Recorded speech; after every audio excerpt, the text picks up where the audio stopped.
Bienvenue dans le podcast En route vers le voyage.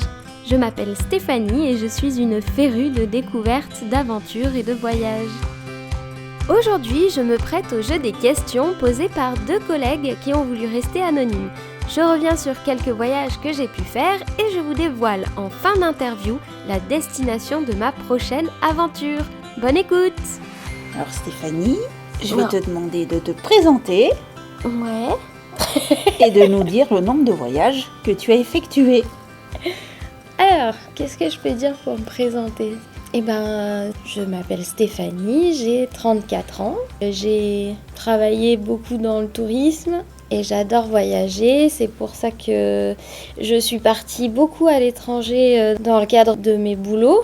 Et c'est pour ça qu'aujourd'hui, je fais le podcast pour pouvoir trouver un lien entre ma passion du voyage et trouver quelque chose qui puisse être partagé avec d'autres personnes pour donner l'envie aux gens de partir, donner des astuces, des conseils sur le voyage et puis pour faire voyager les gens qui ne peuvent pas forcément depuis leur canapé ou n'importe où ils écouteraient le podcast. D'accord. Donc en fait, tu nous expliques que c'est ton parcours professionnel, les voyages que tu as fait au cours de ta profession, qui t'ont donné l'envie de voyager, le virus du voyage, ou l'inverse. Ouais, non, un petit peu. Je pense que c'est dans le cadre de mon travail. J'étais en office de tourisme d'abord, donc j'ai beaucoup été en contact avec des étrangers qui venaient d'ailleurs et qui venaient en France en station de ski. Et je me suis toujours dit que ça pouvait être intéressant d'aller voir les pays de là où ils venaient en fait. Et c'est pour ça aussi que j'avais envie de voyager. Et aussi parce que quand j'étais petite, j'allais toujours au même endroit avec mes parents en vacances. T'allais où ?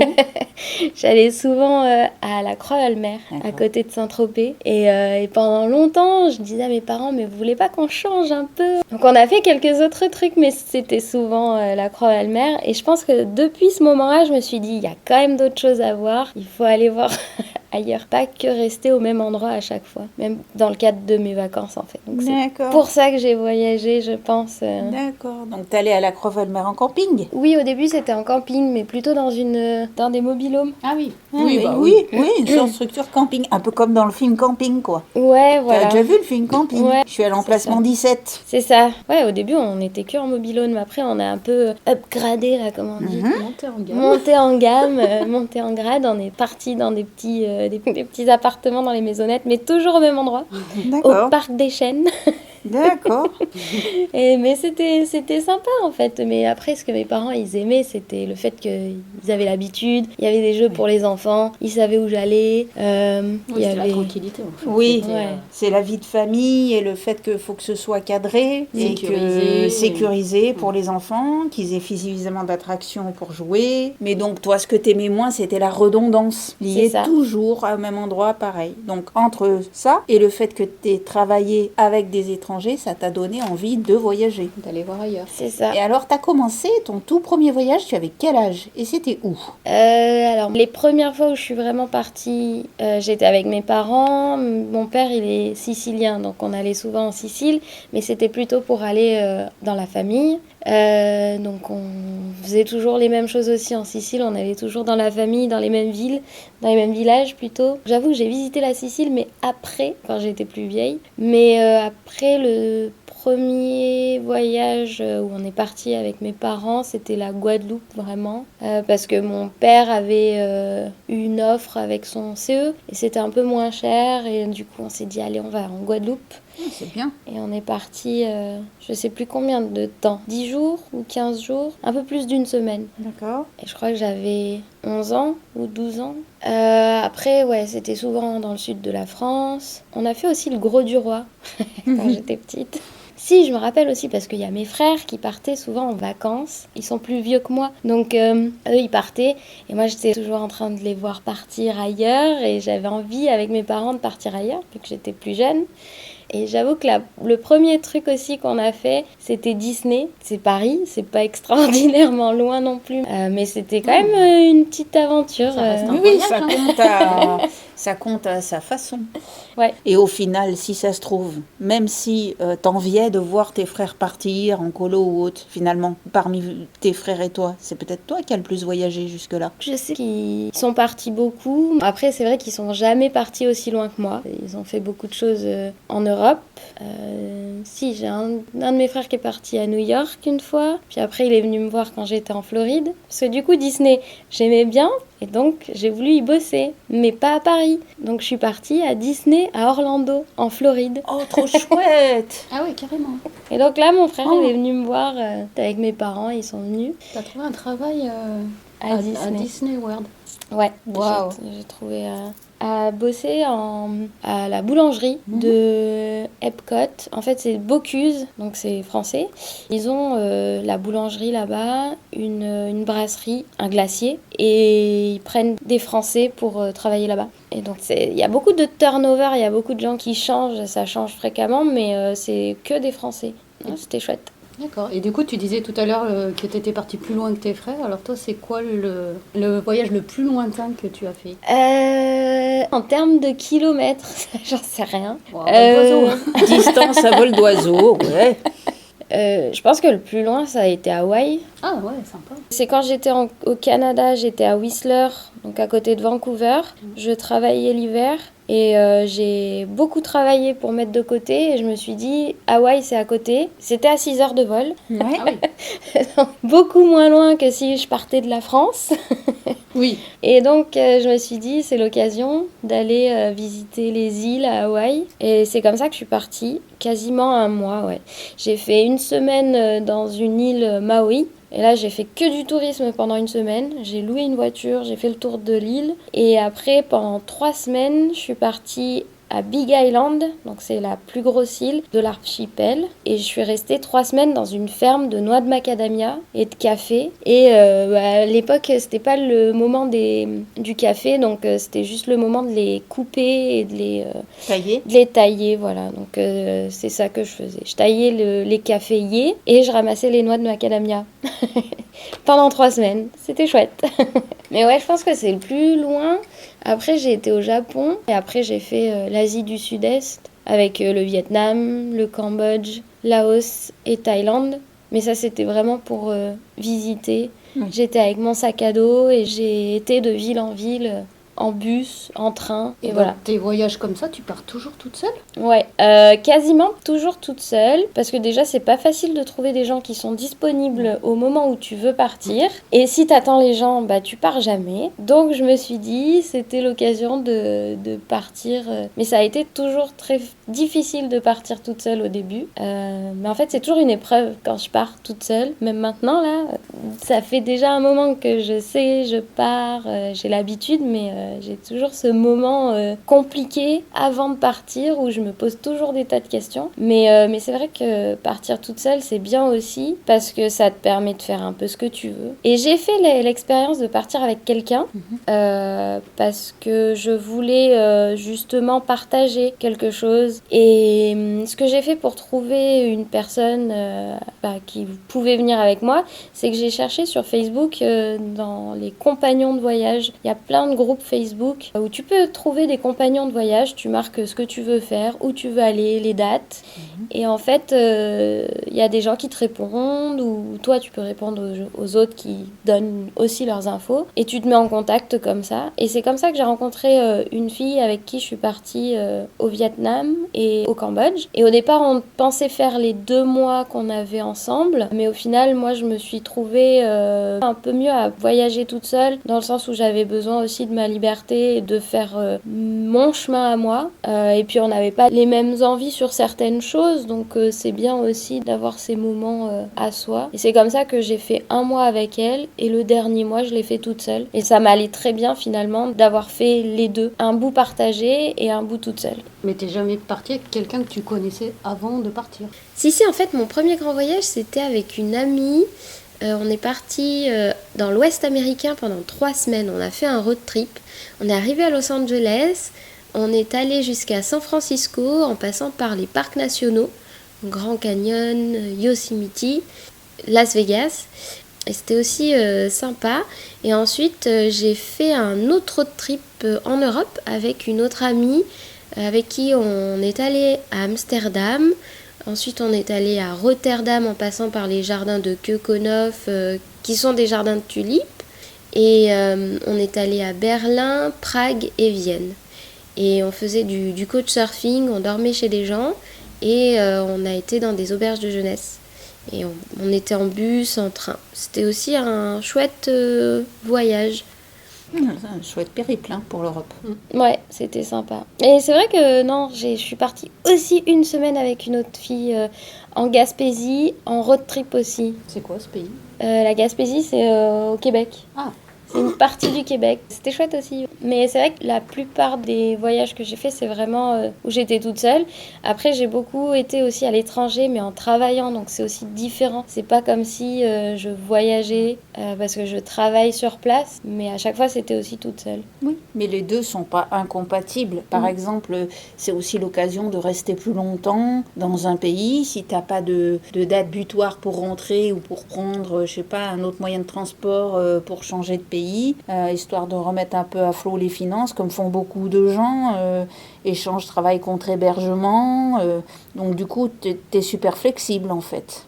Ouais, c'est vrai que c'est pratique quand tu peux être flexible, et tu peux pas le faire partout non plus, mais quand t'as le permis vacances-travail, donc le PVT, ça t'aide à pouvoir rester plus longtemps dans un pays en pouvant travailler, donc tu peux aussi gagner de l'argent et après repartir voyager dans le pays ou visiter des trucs, et ça c'est pratique. C'est pas tous les pays où tu peux le faire, et le Canada en fait partie. Et c'est là où j'ai pu rester quasiment 2 ans au Canada en ayant ce permis, et j'ai bossé sur place, mais j'ai aussi visité des trucs que j'aurais jamais vus si j'avais que 2 mois sur place, quoi, ou que 3 semaines. Donc tu comptes continuer comme ça encore longtemps? J'aime beaucoup voyager, donc pourquoi s'arrêter? Après, c'est bien aussi de se poser de temps en temps, peut-être d'avoir une famille, mais en fait je sais même pas ce que je veux, donc pourquoi pas s'arrêter, pourquoi pas continuer. Ça sera vraiment en fonction des rencontres et des opportunités. Ouais, des opportunités qui se présenteront à moi. Comme là, je pars au Japon, mais je sais pas ce qui va se passer après. Mais chaque chose en son temps, et j'essaye d'être un peu dans l'optique de penser au moment présent plutôt qu'à après, sachant qu'on sait même pas ce qui va se passer dans 2 mois ou 3 mois. L'essentiel, c'est de rester focalisé. Si ton objectif premier, c'est le Japon, dans quelques semaines, mine de rien, l'échéance arrive. Ouais. C'est de rester concentré là-dessus, et le reste, tu verras au retour. C'est ça. Le reste, on verra au moment voulu. C'est un défi déjà en soi, de raisonner comme ça. C'est un défi en soi. C'est du lâcher prise, pas facile à faire, c'est clair. Mais du coup, pour partir, j'ai quand même tout lâché. Donc là, le lâcher prise, il est bien présent. Il est présent. C'est la première fois que tu lâches autant? Non, c'est pas la première fois que je lâche autant, mais je crois que plus je vieillis aussi, j'ai 34 ans, pas comme si j'étais très vieille non plus, mais à force des années, je me dis toujours que c'est de plus en plus difficile à chaque fois. Je le ressens que c'est de plus en plus difficile. Mais pourquoi? Parce que tu as le recul, parce que tu revis des moments de manière plus intense. Ouais, je sais pas pourquoi. Parce que malgré tout, il y a des contraintes au plaisir de partir par rapport. Ouais, il y a des contraintes. Ça finit par prendre le dessus, peut-être par rapport au plaisir de partir quelque temps en voyage simple. Parce que tu fais quand même des voyages compliqués, techniquement. C'est pas. Non, mais pourquoi compliqué? C'est pas comme un voyage, tu passes par une agence de voyage, tu as ton billet, hop, tu pars, tu reviens, tu t'occupes de rien. Et là, tu construis tout, tu t'organises tout, tu gères tout toute seule. Tu pars pas pour une semaine non plus. C'est des longues périodes, donc c'est techniquement. Et puis là, c'est ton prochain voyage, c'est un peu comme tu avais fait cet été quand tu es parti marcher quelque part. Donc on va dire c'est aussi une sorte de pèlerinage. Ouais, c'est ça. Oui, ça c'est le but aussi du voyage. Ça c'est le but du voyage. Et ça c'est quelque chose que tu peux pas faire en 2 jours, en 3 jours, tu vois. Ce n'est pas comme les gens, enfin je sais pas, imagine-nous demain on part là, toutes les 3, on va visiter une capitale sur un week-end. Oui, d'accord. Bon. Là on parle quand même, enfin c'est une autre dimension, tu vois. Bah oui, parce que là c'est 1200 km à pied, 45 jours de marche. Ah, quel courage. Ouais, bravo. Sincèrement. Et ouais, il faut partir un peu préparé. Penser à beaucoup de choses quand même. Penser mais à pas beaucoup trop. de trucs, ouais. Ouais, Oui, c'est ça. c'est un bel exercice, si je peux parler comme ça, d'épreuve d'endurance mentale comme physique, hein, quelque part. Ça se parce prépare que aussi 1200 km, il faut déjà avoir un minimum d'entraînement à l'endurance physique, mais en plus, au niveau du mental, tu dois vachement te conditionner, je pense. Ouais. Bah oui, tu te dis que il faut que tu arrives au bout. Bah après, c'est peut-être justement, faut pas se dire qu'il faut coûte que coûte arriver au bout. Il faut quand même aller au bout, mais en restant en forme, je sais pas. Parce Oui, que, sans te pousser dans des limites qui sont plus après des contraintes que du plaisir, quoi. Et puis qui reste humainement accessible aussi, peut-être. Mais en même temps, c'est un peu un défi pour moi. Donc c'est presque sportif. Ouais. C'est hyper sportif et je me dis si je vais pas au bout, je serai un peu déçue. Mais en même temps, je sais qu'il y a d'autres moyens de finir le tour. Le but, c'est aussi le chemin. Le but, c'est pas d'avoir fait les 1200 km à pied. Je pense que c'est aussi tout ce qu'il y a au milieu. Donc c'est tout le voyage en lui-même, tout le chemin. Comment je le ferai, c'est pas très grave. Parce que je peux aussi faire un bout en vélo, par exemple. Je peux aussi, si ça va pas, prendre un bus pour faire un petit bout de trajet si jamais je me sens pas, si j'ai mal aux genoux, mal aux jambes ou j'en sais rien. Oui, il y a toujours d'autres solutions et donc faut pas que je me focalise sur le fait de faire que marcher, même si c'est ce que j'aimerais, mais faut aussi que je me rappelle que c'est tout le reste qui compte. C'est pas que le fait d'avoir fait le truc, c'est d'avoir vécu les 45 jours à essayer de faire le tour de l'île, quoi. Je sais même pas comment expliquer, en fait. Mais comment t'es venue cette idée, surtout? Est-ce qu'il y a... T'as toujours un but comme ça quand tu voyages, un but pas sportif, mais en tout cas, comme on disait, pas de rester une semaine dans une ville à visiter les musées et puis rentrer à la maison, quoi. Bah non, j'ai pas tout le temps des buts comme ça. C'est même un peu la première fois, sauf la fois où j'ai fait un bout du chemin de Saint-Jacques-de-Compostelle.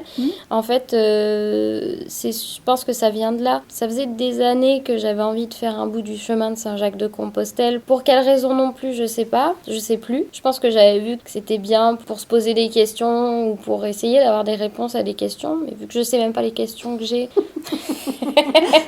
c'est compliqué. Mais du coup, j'ai voulu faire Saint-Jacques. J'ai quand même mis du temps avant de le faire. Parce que quand j'ai voulu le faire la première fois, je pense que ça devait être en 2015 ou 2016. Quand j'ai eu ma première grosse rupture amoureuse. Ouais, il y a quand même quelque chose qui déclenche. Oui, c'était il y a longtemps. Mais j'ai pas pu le faire avant 2020, au moment du Covid, à la fin du confinement. Je pensais même pas partir autant de temps finalement. Mais bon, je suis partie 17 jours, j'ai fait 300 km et j'ai adoré. Et donc c'est resté dans ma tête, je voulais continuer. Je veux toujours continuer ce chemin-là, mais c'est vrai que j'ai pris aussi des cours de japonais et je dois faire des petits exposés sur un truc que tu as appris du Japon ou quelque chose en rapport avec le Japon. Et puis un jour, je me suis posé la question, tiens, est-ce qu'il n'y a pas un chemin dans le style de Compostelle? Et finalement, j'ai trouvé le chemin que je vais faire. En fait, c'est sur l'île de Shikoku. C'est un chemin qui relie 88 temples bouddhistes. Sur 1200 km. Donc c'est un peu dans le même style que le chemin de Saint-Jacques-de-Compostelle, mais avec une dimension spirituelle un peu plus dans l'esprit du bouddhisme. Oui, différente, on va dire. C'est différent. Et quand j'ai appris qu'il y avait ce chemin-là, je me suis dit, un jour j'irai. Je savais pas quand, mais je me suis dit, il faudra que j'y aille un jour. Sauf que c'était toujours pas ouvert. Vu que les frontières étaient toujours fermées. J'ai pris des billets pour aller au Vietnam, donc avec la fille avec qui je suis restée un mois. Donc pour 2 mois, je suis partie Vietnam, Cambodge, Laos et Thaïlande. Et juste quelques semaines après avoir pris mes billets, le Japon annonçait qu'il réouvrait les frontières et que les touristes pouvaient revenir. Donc j'étais un peu déçue, je me suis dit mince, c'est nul, j'ai jamais billets. Bon, tant pis, j'irai plus tard. Et j'ai trouvé un billet un peu plus tard, quelques mois après, pour aller au Japon qui était vraiment pas cher. En 1 semaine, j'avais pris ma décision. J'ai regardé les billets d'avion, j'ai vu qu'il y avait un billet pas cher, à 500 €. J'ai fait, allez, j'y vais. Et le départ, c'était 1 semaine après. Waouh. Mad Max. Et à ce moment-là, j'ai pensé avoir le temps de faire le chemin ou un bout du chemin de Shikoku. Mais c'était trop court, je voulais aussi un peu visiter, voir des amis qui habitent au Japon. Et au final, j'ai pas eu le temps. Et bizarrement, j'ai trouvé un article sur Internet qui parlait d'un guide français qui habite pas très loin de Voiron, qui est le seul guide officiel étranger de ce pèlerinage-là. Et je me suis dit, waouh! Et donc l'article était coupé parce que c'était sur Internet, c'était un article du Dauphiné. Et il fallait être abonné pour pouvoir voir la fin de l'article.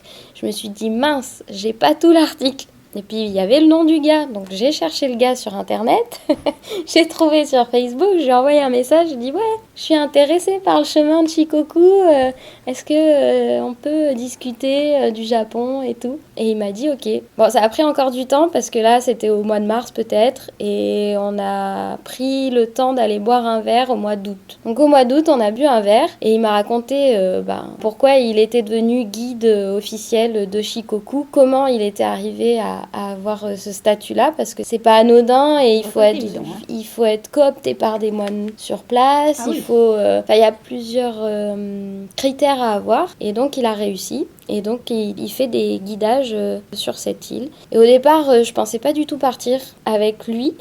Puis au final, je pense que la petite graine a poussé dans ma tête. Et l'idée de partir en voyage sur le chemin de Shikoku avec le guide m'a bien plu. Et c'est comme ça que j'ai pris la décision de partir. Je pense que ça va être un super voyage, tant au niveau spirituel que dépassement de soi. Ouais. C'est un vrai défi. Et franchement, bravo pour ça. Parce qu'il n'y a pas beaucoup de gens, qui plus est des filles, qui se disent mais moi, je vais partir toute seule à l'autre bout de la planète. Je suis pas toute seule. Je sais. Je vais être avec un guide. Mais malgré tout, il y en a beaucoup qui ne franchiraient pas ce cap. Et rien que pour ça, tu peux être fière. Et tu pars aussi avec un autre marcheur ou... Oui, du coup on est 3. Donc le guide, un autre marcheur qui est retraité breton et moi. Et en fait c'était leur projet à eux de base. Le retraité breton voulait partir au mois de mars. Et puis le guide m'a dit, moi je pars au mois de mars avec ce gars. On est ouvert à d'autres personnes. Si tu veux venir, viens. Et c'est là où je me suis dit, peut-être, pourquoi pas, au mois de mars. Et puis au final, c'était plus simple de partir fin février, comme on va faire pour les billets d'avion. Et il y aura moins de monde aussi sur le chemin. Donc on part un petit peu avant le mois de mars, mais voilà. Et donc on est 3. Et je les connais pas du tout, donc je vais les découvrir là-bas. On a le même billet d'avion, mais je sais pas si on sera ensemble dans l'avion, si on aura le temps de discuter avant. Voilà, donc ça c'est vraiment, c'est aussi un peu une aventure. Et c'est une manière aussi différente de partir, parce que je suis jamais partie avec un guide. Et c'est hyper intéressant, je trouve, parce que le guide, il a la connaissance de la culture locale, il a la connaissance de la langue, il parle japonais, donc il peut t'expliquer la culture locale, les choses à ne pas faire, ou les choses que tu dois faire en arrivant quelque part. Et ça, je trouve ça hyper intéressant et important, parce que quand tu vas dans un autre pays, tu connais pas forcément. Et c'est bien d'avoir quelqu'un pour te guider, et justement là-dessus, pour pas faire d'impair et pour faire les choses bien. Oui. Et j'avais pas envie non plus d'aller faire le chemin pour faire le chemin. Je voulais qu'il y ait toute cette dimension autour de connaissance de la culture locale, de pouvoir comprendre les gens sur place, parce que les gens... l'année dernière, je suis allée au Japon, mais je parle pas assez bien japonais pour comprendre, même si je prends des cours depuis 3 ans, c'est pas suffisant. Donc je pouvais pas comprendre, je pouvais pas forcément me faire comprendre comme je voulais non plus. C'était un peu frustrant. Et là, je pense qu'avec le guide, ça sera plus sympa, plus facile, et vraiment mieux pour s'imprégner de la culture locale. C'est vraiment un beau voyage finalement. Tu auras eu des voyages familiaux, des voyages dans le cadre du travail grâce à tes visas, des voyages dits touristiques comme on évoquait, on va aller visiter telle et telle capitale. Et je pense que le voyage de pèlerinage, quelque part, si on peut l'appeler comme ça, c'est pas accès à tout le monde. Non. C'est pas tout le monde qui va se lancer dans cette aventure-là. Et sincèrement, chapeau pour ça. Merci. Tu vois, moi je sais que tu partais au Japon, mais avec un guide, mais tout ce contexte-là, je le connaissais pas. Et sincèrement, ça va être un super voyage. Tu n'oublieras pas de nous envoyer des photos, ton site internet, on peut te suivre pour qu'on puisse qu'on correspondre avec toi quand tu pourras, bien sûr. Et un podcast aussi, j'aimerais bien faire le podcast pendant que j'y suis. Bah donc, oui, carrément. On verra. On croise les doigts pour que ça fonctionne. Ouais. Mais ouais, je pense que ça sera une belle aventure. Et j'en doute pas. J'ai hâte d'y être. J'en doute pas. C'était pas mal pour une première interview. Oui, merci beaucoup de nous avoir raconté tout ça. C'était super intéressant. Bah merci, c'est cool. Ah ben merci à toi. Merci. Merci à mes collègues d'avoir accepté de me poser quelques questions sur le thème du voyage. Si vous voulez connaître le parcours du guide qui va nous emmener avec lui dans cette aventure, restez connectés, je vous diffuserai prochainement son interview. À la prochaine! Posez-moi vos questions sur enroutevertlevoyage@gmail.com, tout attaché, ou sur Instagram, ou encore la page Facebook du podcast. J'y répondrai avec grand plaisir. Les épisodes sont également disponibles sur YouTube pour les malentendants avec les sous-titres. Si cet épisode vous a plu, vous pouvez liker et vous abonner sur votre plateforme favorite, Spotify, Deezer, Apple Podcasts, Google Podcasts. Et parlez-en autour de vous, partagez, c'est le meilleur moyen de le faire connaître au plus grand nombre. À très vite!